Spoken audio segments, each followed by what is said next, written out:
Original documents ఇచ్చినట్లయితే మేము పరిశీలన చేసుకొని 4 వారాల్లో మా న్యాయవాదుల ద్వారా మేము వచ్చి హాజరవుతామని చెప్పాం. అప్పుడు న్యాయవాదులను తీసుకొచ్చేంత సమయం లేదు. న్యాయవాదులను తీసుకొచ్చి చట్టాలు చెబితే వినడానికి మేము ఇక్కడ సమయం ఇవ్వడం లేదు. మీకు 3 సార్లు సమయం ఇచ్చాము.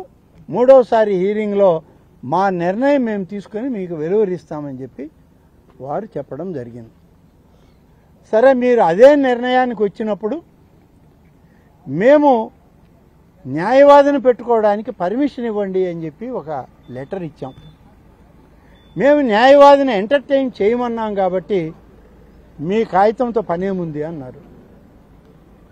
వాస్తవాలు రికార్డెడ్గా మేము ఒరిజినల్ డాక్యుమెంట్స్ అడిగాం, అవి ఇవ్వండి అని చెప్పి ఒక లెటర్ ఇచ్చాం. దానికి జవాబు లేదు. ఫైనల్గా మొదట ఇచ్చినటువంటి కొన్ని అభియోగాల మీద మేము ఒక మెమో ఫైల్ చేయడం జరిగింది. ఆ మెమో తీసుకొని మాకు ఇవి మీకు ముట్టినట్టు మాకు అక్నాలెడ్జ్మెంట్ ఇవ్వండి సార్ అన్నాం.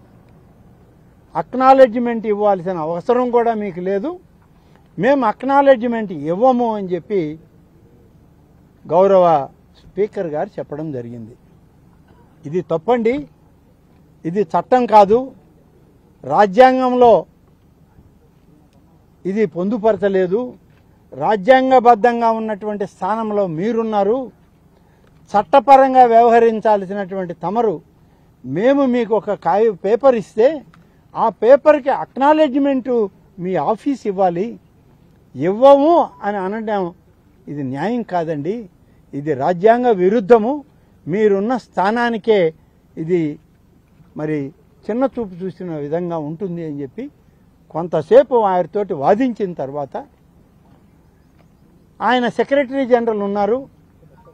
దాదాపుగా రాజ్యసభలో 40 సంవత్సరాలు పనిచేసి అక్కడ రిటైర్ అయి అక్కడ ఎక్స్టెన్షన్ తీసుకొని 2 ఏళ్లు పనిచేసి ఇప్పుడు ఆంధ్రప్రదేశ్ శాసనసభకి చట్టాలు న్యాయాలు తయారు చేయడానికి ఇక్కడికి వచ్చారు ఆయన. ఏమండి, మిమ్మల్ని అడుగుతున్నా, మీరు రాజ్యసభలో ఒక పేపర్ ఇస్తే అక్నాలెడ్జ్మెంట్ ఇవ్వరా మీ ఎంపీలకి? రాజ్యసభలో ఉపరాష్ట్రపతి గారికి మీ చైర్మన్ గారికి కాగితం ఇస్తే అక్నాలెడ్జ్మెంట్ ఇవ్వలేదా మీరు ఎప్పుడు అని అంటే ఆయన తల ఇట్లా ఊపుతూ, ఆయన ఊపడం మరి ఇచ్చినామనా ఇలేదనా మీరు కరెక్ట్గా చెప్పండి, నాకు తెలియాలి కదా, మీ భావం ఏమిటో నాకు అర్థం కావడం లేదు అని చెప్పా.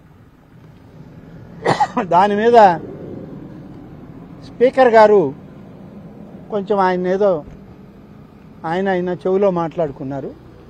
ఇస్తాంలేండి మీకు అక్నాలెడ్జ్మెంటు, ఇప్పటికిప్పుడు ఇవ్వాలంటే ఎట్లా అన్నారు. మళ్ళీ రిసీవ్డ్ కాపీ అని చెప్పి సంతకం పెట్టడానికి ఎంత టైం పడుతుంది సార్? మీరు నాతో ఇంతసేపు మాకు సమయం ఇచ్చారు, రిసీవ్డ్ కాపీ అని చెప్పడానికి ఎంత సమయం పడుతుంది, అది కూడా ఇవ్వమంటే ఎట్లా అని అన్న తర్వాత చివరిగా స్పీకర్ గారు మరి ఇద్దరు చెవుల్లో ఏం మాట్లాడుకున్నారో నాకు వినపడలేదు, కానీ ఇస్తారులేండి అన్నాడు. చెప్పండి సెక్రటరీ జనరల్ గారు, ఇవాళ ఇస్తారా, సాయంత్రం ఇస్తారా, రేపు ఉదయం వచ్చి కనుక్కోమంటారా అని అడిగాను. మరీ అంత తొందర పెడితే ఎట్టా, ఇస్తామన్న తర్వాత కూడా నీకు మరీ ఎక్కువ తొందరగా ఉంది అన్నాడు. సరేనయ్యా, నాకు ఇవాళ వద్దు, రేపు ఉదయం వద్దు, స్పీడ్ పోస్టులు అయినా నాకు రేపు ఎల్లుండి లోపల చేరేటట్టు పంపించగలరా అని సెక్రటరీ జనరల్ని, స్పీకర్ గారి చేంబర్లో ఉన్నటువంటి ఇతర సెక్రటరీని, అసిస్టెంట్ సెక్రటరీని వాళ్ళని అడిగితే సార్ పంపిస్తాము స్పీకర్ గారు చెప్పారు కదా. అప్పుడు నాకు కొంచెం ముందు జరిగిన దాంట్లో కొంచెం వ్యత్యాసం ఉండడంతో స్పీకర్ గారిని కొంచెం ఒత్తిడి చేసి అడిగా, సార్ మళ్ళా చెప్పండి నాకు అర్థమయ్యేటట్టు, వాళ్ళ భాష చూస్తే వాళ్ళ భాష నాకు అర్థం కావడం లేదు, వాళ్ళు ఏదో ఢిల్లీ భాష మాట్లాడుతున్నారు, మీరు కొంచెం మళ్ళీ చెప్పండి నాకు అర్థమయ్యే భాషలో అని అడిగా. పంపిస్తారు వాళ్ళు, పంపించండి, అక్నాలెడ్జ్మెంట్ తప్పేం లేదు, పంపించండి అన్నారు. కాబట్టి స్పీకర్ గారి ఆదేశం అయింది, పంపించమని మా అందరి సమక్షంలో చెప్పారు కాబట్టి మీరు పంపించండి అక్నాలెడ్జ్మెంట్ అని చెప్పి నేను సెక్రటరీ జనరల్ గారిని కోరడం జరిగింది. ఇవాళ పరిస్థితి, ఈ విచారణ ఇవంతా కూడా చూస్తే ఇది ఒక ప్రహసనంగానే ఉంది. నేను స్పీకర్ గారిని అడిగింది, స్పీకర్ గారు 40 సంవత్సరాలుగా శాసనసభలో మీరు నేను సభ్యులుగా పనిచేస్తున్నాం. మనకు ఎన్నో ప్రెసిడెన్సెస్ ఉన్నాయి, ఎన్నో ఆలోచనలు ఉన్నాయి. గతంలో జరిగినటువంటి ఎందరో మహానుభావులు పెద్దలు వీటి మీద ఇచ్చినటువంటి నిర్ణయాలు ఉన్నాయి. అవన్నీ ఒకసారి మీరు క్రోడీకరించి చూడండి. మీకు ముందున్నటువంటి అనేక మంది స్పీకర్లు ఎన్ని సందర్భాల్లో ఎన్ని సమయాలు ఇచ్చారో, ఎంతెంత సమయం కేటాయించారో సభ్యులకి, అవన్నీ కూడా పరిశీలన చేయండి. వాటి తర్వాత ప్రెసిడెన్సెస్ ఏమొచ్చినాయి, ఎప్పుడు ఏ నిర్ణయాలు తీసుకున్నారనే విషయం కూడా మీరు పరిశీలన చేయండి. అంటే నేను నిర్ణయం తీసుకున్నాను, నేను తీసుకోబోయేటువంటి ఈ నిర్ణయం రాబోయేటువంటి శాసనసభలకి ప్రెసిడెన్స్ కావాలి అని కోరుకుంటున్నాను అన్నాడు. ఎట్లా అవుతుందండి? మీ పాత వాళ్ళవి, మీ పెద్దలవి, మీ ముందు స్థానాల్లో గౌరవప్రదంగా ఉన్న వాళ్ళు ఇచ్చిన